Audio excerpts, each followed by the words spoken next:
பலஸ்தீனின் ரபாவின் மேற்கு பகுதியில் பாதுகாப்பு வலயமாக பிரகடனப்படுத்தப்பட்டிருந்த கூடாரம் மீது இஸ்ரேல் இராணுவம் மேற்கொண்ட செல் தாக்குதலில் 21 பேர் கொல்லப்பட்டுள்ளனர். இதில் 13 பெண்களும் மற்றும் சிறுமிகளும் அடங்குகின்றனர். அண்மையில் இஸ்ரேல் இராணுவத்தால் மேற்கொள்ளப்பட்ட பெரும் கொலைச் சம்பவமாக இது கருதப்படுகிறது. ஸ்பெயின், அயர்லாந்து மற்றும் நோர்வே ஆகிய நாடுகள் பலஸ்தீனை தனிநாடாக அங்கீகரித்ததைத் தொடர்ந்து ஐக்கிய நாடுகள் சபையின் பாதுகாப்பு கவுன்சில் ரபா மீதான இஸ்ரேலின் தரைவழி படையெடுப்பு தொடர்பாக அவசர கூட்டம் ஒன்றை கூட்டியுள்ளது. காசா மீதான போர் இந்த ஆண்டுடன் முற்று பெறாததோடு 2025 ஆரம்ப பகுதி வரை அது நீடிக்கும் என இஸ்ரேல் ஜனாதிபதி நெதன்யாகுவின் தேசிய பாதுகாப்பு ஆலோசகர் கூறியுள்ளார்.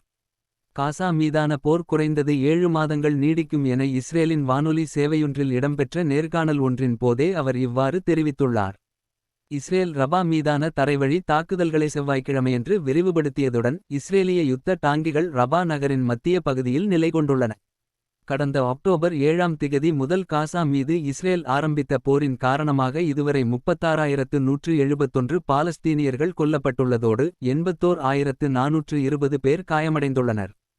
ஹமாஸின் தாக்குதல்கள் காரணமாக இஸ்ரேல் தரப்பில் குறைந்தது 1139 பேர் கொல்லப்பட்டுள்ளதோடு பலர் காசாவில் கைதிகளாக சிறைப்பிடிக்கப்பட்டுள்ளனர்.